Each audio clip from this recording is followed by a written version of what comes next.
Welcome to How to Build a Tent. This show is not about tent building, but it's how to make you successful. My name is Matt Williams. Thank you for listening to the show, sharing the show with a friend, reaching out to me on the social media sites, giving me a follow, finding me on YouTube. All of those things I'm incredibly thankful for. You can find me at How to Build a Tent on the social media sites. You can also email me, matt@howtobuildatent.com, if you're not the social media type. This show is also on the Fight Laugh Feast Network. Go over to fightlaughfeast.com. Become a member. Just send out a bunch of mugs today. Put in HtBT in the memo field if you want me to send you a mug as well. It is included with your subscription. You also get tons of great content that is continually being put out. David is working hard to be polishing, putting out great quality content, getting great speakers, special guests, and all of those things. But most of all, you're coming alongside when doing and being a part of and supporting what the Lord is doing with this network. And it's a great thing to be able to do that. So thank you for all of those people who have signed up, who are thinking about signing up, using that code HtBT, put that in the memo field, just like this mug, and you can have some coffee with me. It's actually water because coffee kind of dries out my throat. And if I'm going to be talking for 20 minutes plus, I don't want to start coughing and hacking. That does not make for a good podcast experience, believe it or not. Today, I want to talk about the difference between being stubborn and persistent. And I want to draw this contrast because there's a lot of times in startups and entrepreneurship where you have to put your nose down and grind through things. And there's going to be tough times. There's going to be doubts. There's going to be internal strife I don't know how else to say it, but there's going to be like conflict in yourself of knowing, should you go on or should you fold your cards and start something else, give up on entrepreneurship altogether. And we've talked about this multiple times, but it's an important thing to develop because it is a natural part of the business starting experience. And you need to be wise to discern, am I just being stubborn or do I need to persevere? Do I need to push through and keep on chugging along? So I want to talk about the differences between those two things and why we should be persistent, not stubborn. And I want to talk about an example of somebody you know well who was persistent and pushed through, didn't give up on what he thought or what his goals were and what he thought he wanted to do with his life, and it worked out for him. And it's just great to be reminded of these people because it gives us kind of motivation as well. And I think part of surrounding ourselves in good community in common, as I've called it before, we should also be looking to people that have done it to encourage us as well and to learn from them, which is really important. Before we touch into that, I wanted to touch on two other things. One, the EU is agreeing to extend the Brexit deadline to October 31st, which should mean, as you are listening to this, the stock market is probably getting a good bounce from that. We'll see. I'm recording this before the market opens and after the market closed the day before the news came out. So that'll be a good sign. And also, it just seems like all of a sudden there's been the shift of we're not going into a recession anymore. At least that's the feel I get from the people I read and listen to. And that is also a good thing. And it will be interesting to see how earnings go. I've got my bets locked in, and it's kind of fun. It's like playoffs for sports betting, except it comes like 4 times a year for the quarters. So I'm looking forward to it. I think it's going to be, there's expectations are kind of moderate. So I think there's going to be some surprises and then maybe some shockers as well in how good certain companies do. But if you are doing your homework, if you're doing the research and you're not just blindly betting on things, you're going to be okay. Everything's going to be all right. The stock market's not going to come crashing anytime soon. The next thing I wanted to talk about before we got into the stubborn versus persistent is this really interesting problem that I've been thinking about, and it's an efficiency problem. Now, when you're in a startup, you have a small amount of people, and just by nature and by necessity, because you have such limited resources, you guys are really doing everything.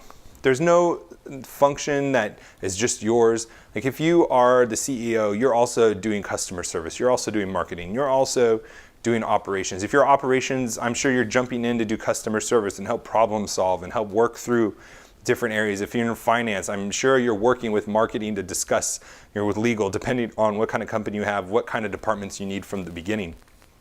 And there's no really like siloed work job descriptions where you're just, this is it. It's a very fluid, as a lot of you know in startups. Some people love that, some people hate it. Conversely, on the other side, in a large company, things are very siloed. You would never see a finance person jumping in and doing marketing things or operations doing finance things. And they're just very siloed. They're very isolated. And I want to kind of just give this hypothetical scenario. And I hope this makes sense, especially for those listening, where we're going to go with this. The only reason I'm talking about this is because I want to hear what you guys think about this as well, because it's kind of an interesting problem. So on one extreme, in the startup small world, everyone's doing everything. Everyone is basically at max production, right? The most you can produce as an individual doing whatever you can for the small business, you're doing it. Because like I've said before, a startup's like a sinking ship, and you're launched with a big hole in the ship, and you're trying whatever you can to find market fit, to get traction, to get sales before the boat goes under. And so it's just a panic. Everyone's doing everything they can to get this boat to work. But a big, large company is like a big cruise ship that's hard to steer, but it's floating. The processes, the products offered, all of that has been proven, tested, works.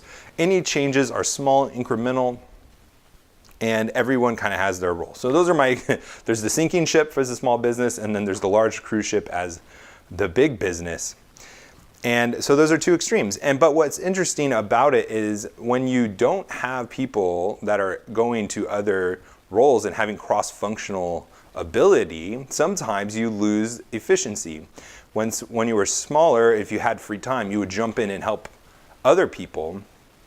But in a large company, you can't just necessarily do that. Or if you have a good idea, or if you have just free time, or you have some thoughts or critiques, you can't just freely go to, in most large companies, you can't just go to another department and say, hey, I got this idea. They'll laugh at you because there's politics, there's the culture, there's the bureaucracy, and then they have their whole schedule, and they might be working at full capacity, and they just don't have time to hear your ideas. They don't have time to listen, to take your project, whatever it is. And so what happens is that person with that idea drops the idea or leaves it. And I kind of went through this scenario. Let's just assume a large company has 10 units of capacity in operations, and finance has 10 units of capacity in there. So both of them at max capacity is producing 10 units each. And then assume that operations is running at 10 units. So the operations is busy. It's like the end of the month, for if you're like in real estate where it's like this, like incredibly busy at the end of the month, and you're just going. You're like maybe even over 10%, but you are just super busy. And then finance, they're only working at 7%. So they have 3 units that are not being used. The individual employee maybe has some time on his hands, doesn't know what to do. Maybe he checks his portfolio, is on Facebook, and he would like to do more. He just isn't able to because there's nothing to do. And in a small business, that finance person would jump in and help operations. Maybe he's inefficient. Maybe those 3 units can only equal 1 unit of operations because he doesn't know as much training and all those things. But that's kind of just beside the point. Is what do you do with those extra 3 units? Because either if the finance guy goes to the operations guy, he has to go through the bureaucracy, he has to go through the politics most likely, and then he has to find somebody who's going to take time off of this full production. Everyone is in the grind, nose down working, and take time to listen to them. And what ends up happening in most cases is those ideas pitched from across the company or across the department, across the function, from operations to marketing, from finance to marketing, whatever it is, kind of just falls to the wayside. And the finance guy may not be able to find time or find something to do with those extra units. And they just go wasted. And now multiply that by large companies and however many employees you have. And just wonder how how much that is happening. And I just thought that was an interesting thought, because you have one extreme where that really doesn't happen in a startup. You're not hiring people if they're not committed, they're not full-time, they're not sweating it out, they're not working. Any good idea you're going to use, because you got to patch the ship from sinking. And if that is going to be what it takes to be successful, you're going to use it. You don't care if it was your idea, someone else's idea. And then you go to more of a more structured environment where people aren't as rushed. They have their duties, they have their roles, and it's siloed, and it's like operations. People are messing with marketing people and so forth and so on. So what do you do with those? Like, how do you create a company that is going to utilize to full production all of those different resources, even if they aren't dedicated to a specific function of the company? And I just think this is very interesting because, again, the scaling factor of it. This isn't just one employee who has some time, but I'm sure a lot of people have different amounts of free time, depending. Sometimes they'll probably be more busy than others, but there's a lot of times that there is free time to go around. And how can companies at larger size be able to have efficiency like a small business? And that's the thing I've been thinking about. I don't really know the answer to it. I mean, there's like the culture can change, and you can change some kind of like processes to get people to feel comfortable, like with giving ideas. Maybe you have committees or initiatives where people can get involved. It's a really interesting one, and I'm going to continue to think about it, but I'd love to hear what you guys think too. How can big companies kind of break down those silos? How can they utilize people in other divisions, like cross-training maybe is a thing that they do? I don't know. What do you think? I'd love to hear from you. I think I'm going to do these things more, where I throw out just a concept, an idea, not really answer it, and then see what you would think, because it's good to think about these things, especially if you are going to be a leader, director, vice president, or if you are already, and then I'm a CEO. Like, these are things you need to think through, because it's not necessarily like, oh, you can see it on a sheet and it says, oh, we are wasting $20 an hour per employee. But it's something that's kind of hypothetical and philosophical. Not hypothetical, philosophical, and I guess kind of hypothetical in this case, where those are things that can actually add value to the company, though, if you really understand it and know it's there. Maybe it's not as measurable as other costs are, but then, like, just imagine the margin. If there are 100 people out of a 1,000-person company that is only at 70% capacity, using 7 of their 10 units, and you got them to use 30% more, that's pretty cool. That's like 3% increase in overall production of your employees, and that's an extra value at no extra cost, because you're already paying them for those units that they're not wasting. That's a powerful thing to think about. Anyways, love to hear from you guys. Please email me and direct DM me. Love to hear what you guys have to say. So I want to jump into a story now of a good fella. I'm going to give you his name at the end so that you can try to guess who it is beforehand. And then we'll talk about the difference between being stubborn and persistent, because I think there is a big difference, even though maybe the definitions are pretty similar. But there is just a different mindset when you are in that startup, when you are in that sinking ship of, when do I jump off the ship and when do I keep patching? And when do I see the problems as the end, or the problem as a guidepost to changing, to adjusting, to pivoting to something else to make it work? All right. Nowadays, this gentleman is a pop icon and a very wealthy man.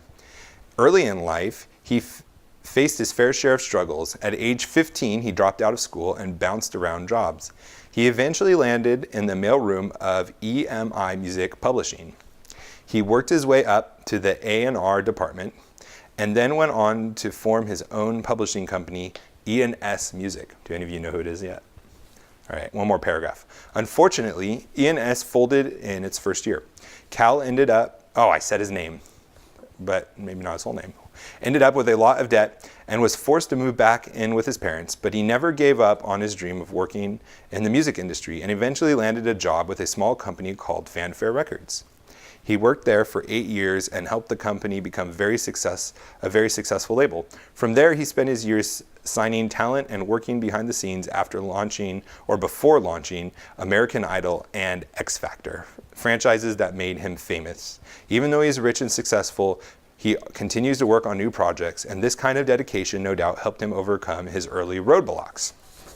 All right, so Simon Cowell, rejected, started a business, it failed, but he went back and he got experience at a company and then started branching off on his own. And no doubt he used that time to learn and to gain experience, to gain knowledge, to capitalize on the existing company and take that and apply it to his own businesses going forward. And what he did, he didn't give up. He didn't like just think that it wasn't for him anymore, but he shifted his strategy. He changed his tactics to getting to a place where he would have the successful recording artist. And then he was able to build out these shows that were like revolutionary, right? American Idol, which I hate the name, it's so stupid. It's like, why would you want to be idolized? It's like a big problem. But he was able to do these amazing things even though he first failed. And even though this isn't like a specific business context, that we should be persistent, even if that means giving up on the business we're working on, without giving up on the dream and the goal and the vision we have for our lives. And just thinking through some of the adjectives or the descriptors of being stubborn versus being persistent, I jotted some down. For being stubborn, I think of someone that's like set in their ways, that's not changing. Like no matter how much you can tell them, like what you're doing is wrong, it's stupid, it's not gonna work. Like you don't reevaluate, you just like face down and you're charging ahead and you don't care what anyone else says. And that could be like, again, by vocabulary, something that can be described as persistent, but like I'm kind of just thinking more of the attitude of it, where you don't even stop to see like, okay, am I wrong, am I right? And they're all wrong, I'm not even going to consider their opinions, I'm going to keep doing what I think is right. That is a dangerous attitude and what I would consider someone is stubborn but not persistent. The next quality of being stubborn I think of is unreasonable. They have these grandiose ideas or they have these plans in their mind that are just not going to work out. There's no way it's going to work out, and you can't reason with them, you can't walk through the steps with them. They're just completely unreasonable, and they're not going to change, and they're not going to adjust, they're not going to tinker with the process. They're just going to keep on doing what they're doing. They're going to keep putting money in, they're going to keep putting time in, and eventually people are just going to see it their way. That is stubborn to me and not persistent. They don't listen, they're deaf to people around them, they probably don't have a group of advisors they listen to or they definitely don't respect. They may have them, but they don't listen to them. And then the last thing I just think about is this pride and arrogance. And that is, to me, the big differentiator between stubborn and persistent. Now, when I think about persistent, I think of someone who's goal-oriented, driven, and it doesn't mean that you're set in your ways and unchanging and whatever it needs to hit the goal. The goals can change, but it's not that they change like drastically. Like maybe you want to be in the sports industry and at first it's to be a professional football player, but then you get injured, but you still have that goal of being in the sports industry. So instead of the NFL, you become a general manager and you're managing the team.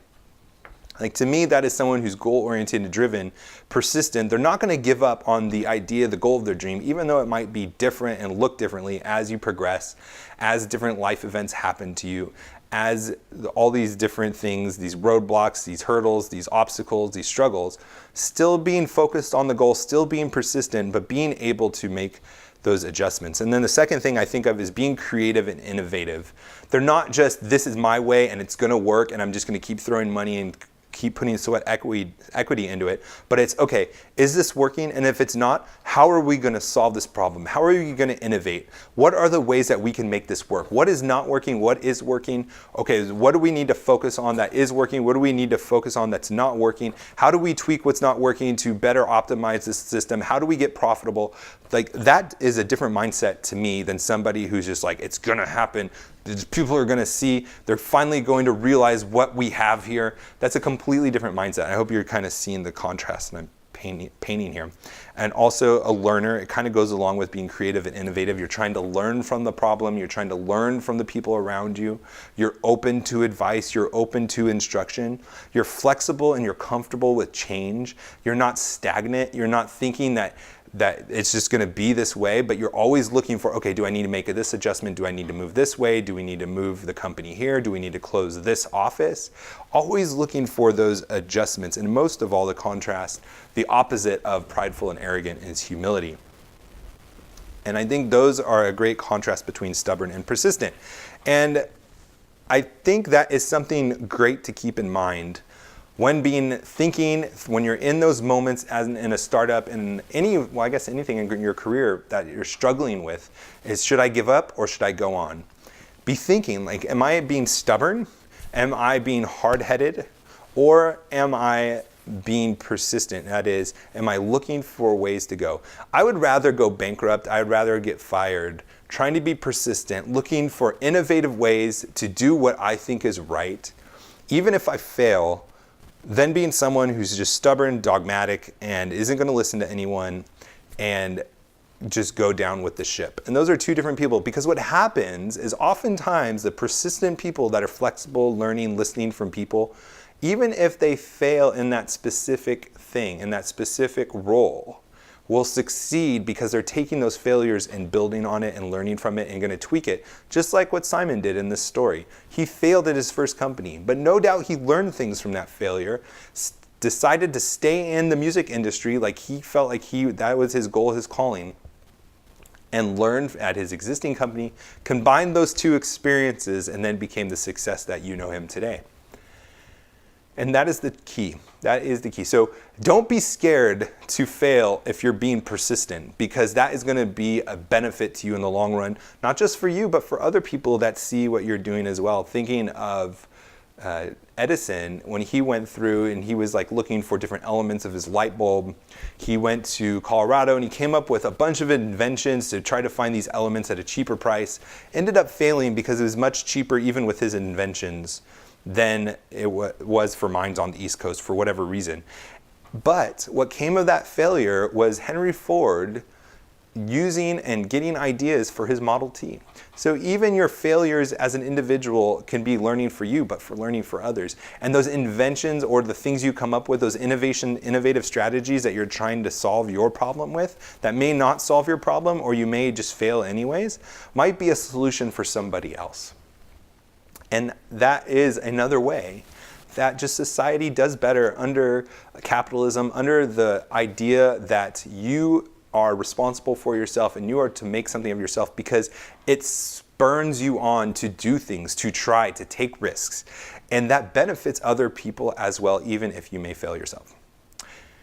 All right, that is all. I hope that was helpful for you, and we will talk to you tomorrow.